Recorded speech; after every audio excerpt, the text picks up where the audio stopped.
அனைவருக்கும் வணக்கம். இன்றைக்கி நம்முடைய மகாசக்தி சித்திரப்பீடம் வீடியோ பதிவில் என்ன பார்க்குறீங்க அப்படின்னா, தொழில் வியாபாரத்தில் பல மடங்காக வளரணும், அதே போல் தொழில் வியாபாரத்தில் ஏற்பட்ட நஷ்டத்தை சரி செய்யணும், மென்மேலும் பல வெற்றிகளை குவிக்கணும் அப்படின்னு நினைக்கக்கூடிய அன்பர்கள் இந்த வீடியோவை முழுமையாக பாருங்கள். இது வரைக்கும் நீங்கள் நம்மளுடைய சேனலுக்கு சப்ஸ்கிரைப் பண்ணல அப்படின்னா மறக்காமல் சப்ஸ்கிரைப் பண்ணிக்கங்க. அப்படியே பக்கத்தில் இருக்கக்கூடிய பெல் ஐக்கானை கிளிக் பண்ணிக்கங்க. முறை என்ன அப்படிங்கிறத பார்ப்போம். நிறைய இடங்களில் ஒரு துணி கடையாகட்டும், ஒரு ஹார்ட்வேர் கடையாகட்டும், நார்த் சைடு இருந்து, அதாவது ராஜஸ்தான் இந்த மாதிரியான மார்வாடிகள் பார்த்திங்க அப்படின்னா அதிக அளவில் இந்த வசிய முறையை பயன்படுத்துகிறாங்கன்னு சொல்லலாம். ஏன்னா இது ரொம்ப ரொம்ப சக்தி வாய்ந்த ஒரு முறை. கூட்டத்தை என்றைக்குமே ஈர்த்துக்கிட்டே இருக்கும். அதே போல் அவங்க கையில் என்றைக்குமே பணம் புழங்குறதுக்கும் இந்த ஒரு ரகசியமான முறை காரணம் அப்படின்னு சொல்லலாம். ஏன்னா நிறைய பேர் பார்த்துருப்பீங்க, அவங்களுடைய மார்வாடிகள் இந்த ராஜஸ்தான் சைடுன்னு வருவாங்க பார்த்தீங்களா, அவங்க எல்லாருமே பார்த்திங்க அப்படின்னா அவங்களுடைய கடைகளில் அவங்க கல்லாவுக்கு பக்கத்தில் ஆகட்டும், இல்லை ஒரு சிலர் கடைக்கு வெளியிலையும் கட்டி விட்டுருப்பாங்க. ஒரு தேங்காயை சிவப்பு நிற துணியில் வச்சு கட்டியிருப்பாங்க. கட்டி அதுக்கு ஊதுபத்தி கற்பூரம் இதெல்லாம் காட்டிக்கிட்டு வருவாங்க. இது ரொம்ப ரொம்ப சக்தி வாய்ந்த முறை. இந்த வசிய தேங்காயை எப்படி செய்கிறது, எப்படி அவங்க எங்கே வாங்கிட்டு வந்தாங்க அப்படிங்கிறத விட, அந்த தேங்காயை நம்மளே எப்படி செய்கிறது, வீட்டிலேயே செஞ்சுக்கலாம் அப்படிங்கிற முறை என்ன அப்படிங்கிறத பார்த்துடலாம். ஒரு தேங்காயை நீங்கள் கடையில் வாங்கிட்டு வாங்க. கடையில் வாங்கிட்டு வந்துட்டு அதனுடைய குடுமி, இந்த நார் இது எல்லாமே சுத்தம் பண்ணிவிட்டு, தேங்காயுடைய 3 கண் இருக்குது இல்லைங்களா, அந்த 3 கண்ணில் ஒரு கண்ணில் ஓட்டை போட்டு உள்ளே இருக்கக்கூடிய தண்ணியை வெளியில் எடுத்துருங்க. எடுத்துட்டு கொஞ்சமோட நிழல் அப்படியே வச்சுருங்க. உள்ள தண்ணி எதுவும் இல்லாமல், ஈரப்பதம் இல்லாமல் இருக்கணும். அந்த மாதிரியான சமயத்தில்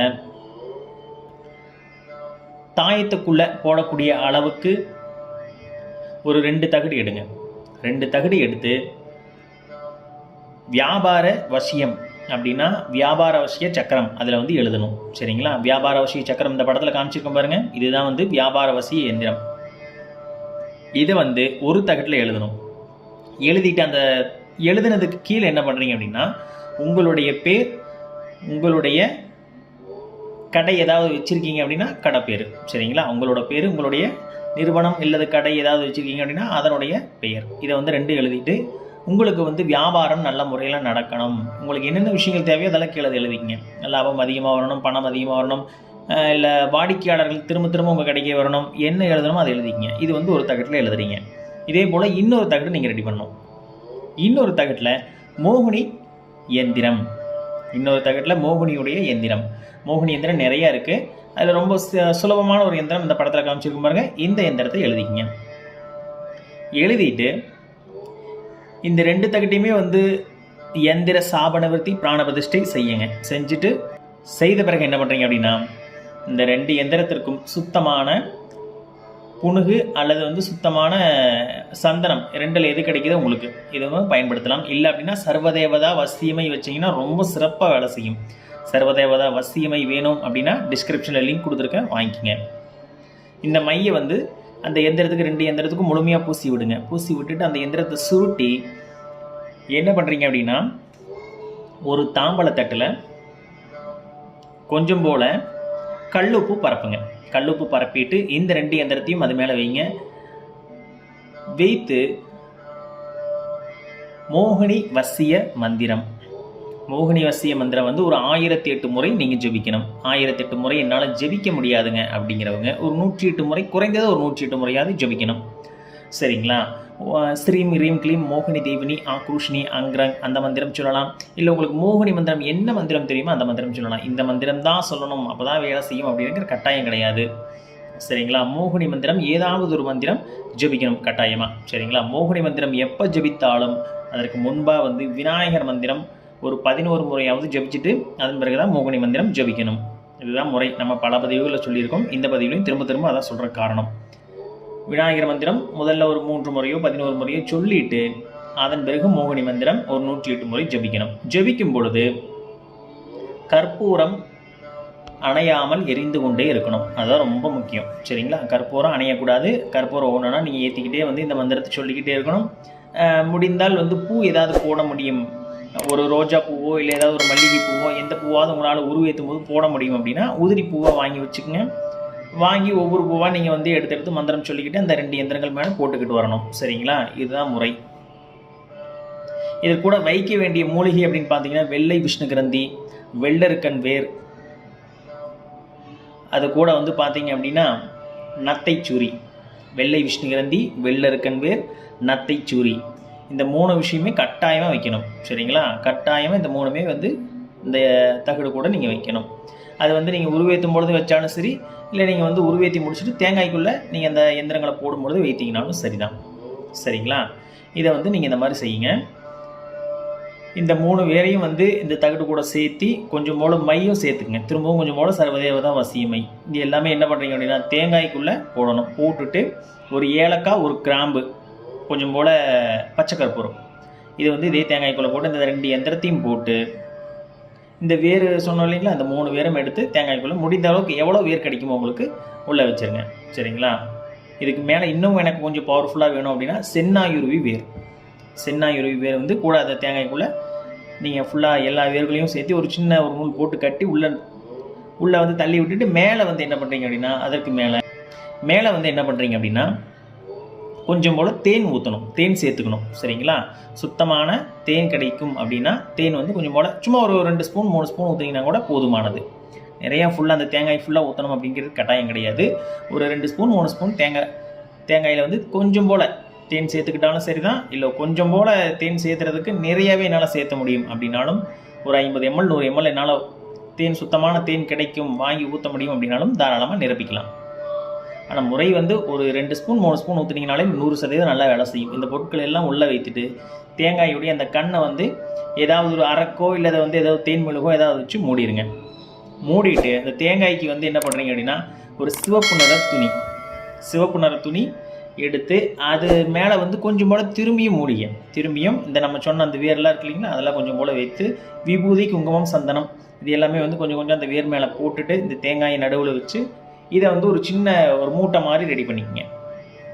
மூட்டை மாதிரி ரெடி பண்ணி அதை வந்து சிவப்பு அல்லது பச்சை நிற நூலால் கட்டணும். கட்டும் பொழுது திரும்பியும் மோகினி மந்திரம் சொல்லிக்கிட்டே தான் கட்டணும். மோகினி மந்திரம் சொல்லிக்கிட்டே கட்டி இந்த தேங்காயை என்ன பண்ணுறீங்க அப்படின்னா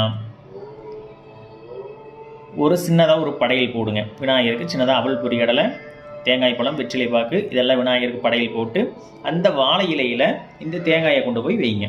வச்சுட்டு எனக்கு இந்த மாதிரி காரியம் நடக்கணும், இந்த காரியத்திற்காக இதை நான் மந்திரம் ஏற்றியிருக்கேன் அப்படிங்கிறத விநாயகர்கிட்ட ஒரு சங்கல்பம் வச்சுட்டு இந்த தேங்காய் எனக்கு நல்ல முறையில் ஜனாகர்ஷணம் ஏற்படுத்தி தரணும், நிறைய வந்து ஜனம் வரணும், கடைக்கு வியாபாரத்துக்கு வந்து நீங்கள் எதுக்கு செஞ்சுருக்கீங்களோ அந்த காரியம் நல்ல முறையில் பலிதமாகணும், பல வழிகளில் வந்து எனக்கு பணம் அப்படிங்கிறது வரணும், செல்வம் சேரணும், உங்களுக்கு என்னென்ன காரியங்கள் இருக்கோ அது எல்லாமே வந்து பிள்ளையார்கிட்ட ஒரு சங்கல்பமாக கட்டாயமாக வைக்கணும். நம்ம மந்திரம் ஏற்றிட்டோம் அப்படிங்கிறதுனால மட்டும் தேங்காய் வேலை செஞ்சிடாது. இந்த முறையை வந்து நீங்கள் செய்த பிறகு பிள்ளையார்கிட்ட கட்டாயமாக ஒரு சங்கல்பம் செய்யணும். இதெல்லாம் வீட்லேயும் நீங்கள் செய்யலாம். தாராளமாக வீட்லேயே வந்து செய்யக்கூடிய ஒரு எளிமையான முறை தான். இதெல்லாம் வந்து பிள்ளையார்கிட்ட ஒரு சங்கல்பமாக வச்சுட்டு என்ன பண்ணுறீங்க அப்படின்னா பிள்ளையாருடைய மந்திரம் திரும்பி வந்து ஒரு 108 முறை ஜபிக்கணும்.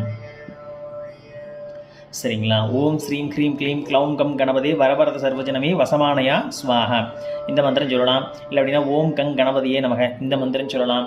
இல்லை உங்களுக்கு பிள்ளையாருடைய மந்திரம் எனக்கு இந்த சமஸ்கிருத மந்திரங்கள் வேணாம், எனக்கு தமிழில் ஏதாவது மந்திரங்கள் இருக்கா அப்படின்னா உங்களுக்கு என்ன மந்திரம் தெரியுமோ அதை நீங்கள் தாராளமாக ஜபிக்கலாம். திருவாக்கும் செய்கருமம் கைகூட்டும் செஞ்சொல் பெருவாக்கும் பீடும் பெருக்கும் உருவாக்கும் ஆதலால் வானூரும் ஆணை முகத்தானை காதலால் கூப்புவர் தம் கை இந்த மாதிரி எளிமையான தமிழ் ஸ்லோகங்கள் கூட நீங்கள் சொல்லலாம். இது வந்து எவ்வளவு நேரம் சொல்லணுங்க அப்படிங்கிற கணக்கெல்லாம் கிடையாது. உங்களுக்கு மனமுருகி நல்லா வேண்டிக்கிங்க. உங்களால் என்னென்ன விஷயங்கள் வந்து வேண்டணும்னு நீங்கள் நினைக்கிறீங்களோ அனைத்து விஷயங்களும் பிள்ளையார்கிட்ட ஒரு சங்கல்பமாக வச்சுட்டு அந்த படையில் எல்லாமே பிள்ளையாருக்கு வச்சுட்டு ஒரு நாள் நைட் அப்படியே விட்டுருங்க. இது வந்து காலையில் செய்யணுமா மாலை நேரம் செய்யணுமா அப்படிங்கிற கணக்கெல்லாம் கிடையாது. உங்களுக்கு எப்போ வந்து நேரம் கிடைக்குமோ, எப்போ வந்து உங்களுக்கு மனம் ஒன்றி அமைதியாக இருக்கோ அந்த நேரம் செய்யுங்க. அதுதான் சரியான நேரம்.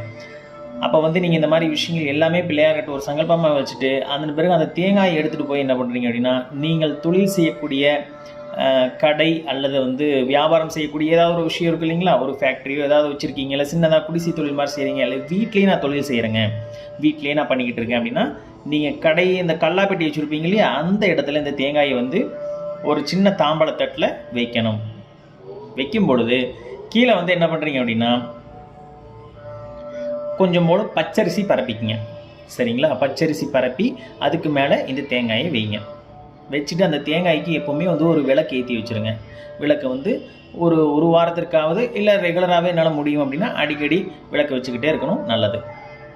அதன் பிறகு செவ்வாய் வெள்ளிக்கிழமைகளில் அந்த தேங்காய்க்கு வந்து ஒரு சின்னதாக பூ போட்டு அதற்கு வந்து ஊதுபத்தி கற்பூரம் இதெல்லாம் காண்பிக்கணும். சாம்பிராணி புகை அடிக்கடி கடைகளில் போட்டு விடுங்க. இதை நீங்கள் செய்தீங்க அப்படின்னா குறைந்தது 15 நாள்லேருந்து நீங்கள் நல்ல ஒரு முன்னேற்றத்தை கண் கூட பார்க்க முடியும். ஏன்னா பல நபர்களுக்கு வந்து மிகப்பெரிய ஒரு திருப்பத்தை கொடுத்த ஒரு மாற்றம் கொடுத்த ஒரு முறை அப்படின்னு சொல்லலாம். சரிங்களா. இது வந்து நம்பிக்கையாக செஞ்சீங்க அப்படின்னா எப்பேற்பட்ட கந்திருஷ்டி செய்வன பிரச்சனை எது இருந்தாலும் சரி, அது எதற்காக செய்திருந்தாலும் உங்கள் தொழில் அதை பாதிக்காமல் இந்த தேங்காய் வசிய தேங்காய் அப்படிங்கிறது உங்களுக்கு ஒரு நல்ல பலனை கொடுக்கும். எவ்வளோ பெரிய பிரச்சனைகள் இருந்தும் இதை நீங்கள் செய்தீங்க அப்படின்னா இந்த வசிய தேங்காய் மூலிமா உங்களுடைய தொழில் வியாபாரமானது ரொம்ப சிறப்பாக நடைபெறதை நீங்கள் கண் கூட பார்க்கலாம். அந்தளவுக்கு ஒரு சிறப்பான முறை. இந்த வசிய தேங்காய் இந்த மாதிரி என்னால் செய்ய முடியாதுங்க அப்படின்னா இந்த வசிய தேங்காய் நம்மளே செஞ்சு கொடுத்துக்கிட்டு இருக்கோம். வேண்டும் அப்படின்னா நீங்கள் நம்மளுடைய வெப்சைட் மூலிமா வாங்கிக்கலாம். வெப்சைட் மூலிமா ஆர்டர் பண்ணி உங்களுடைய அட்ரஸ் கொடுத்துனீங்க அப்படின்னா கேஷ் ஆன் டெலிவரி மூலமாகவும் நீங்கள் வாங்கலாம். இல்லை முதல்லையே நீங்கள் அமௌண்ட் அனுப்பிட்டீங்க அப்படின்னாலும் உங்களுக்கு உங்களுடைய முகவரிக்கு அனுப்பிச்சி வைக்கிறோம். அதனுடைய விவரம் எல்லாமே டிஸ்கிரிப்ஷன்லையும் கொடுத்துருக்கேன், ஃபஸ்ட் கமெண்ட்லையும் பின் பண்ணி வச்சுருக்கேன். இல்லை எனக்கு இது விவரங்கள் தெரியல அப்படின்னா நம்மளுடைய வாட்ஸ்அப் நம்பர் 8838511337 சரிங்களா. இந்த நம்பருக்கு ஹாய் அப்படின்னு ஒரு மெசேஜ் அனுப்புனீங்க அப்படின்னா உங்களுக்கு அது சம்பந்தமான விஷயங்களை நான் அனுப்பி வைக்கிறேன். சரிங்களா. இதே போல் மீண்டும் ஒரு பதிவில் உங்களை சந்திக்கிறேன். நன்றி, வணக்கம்.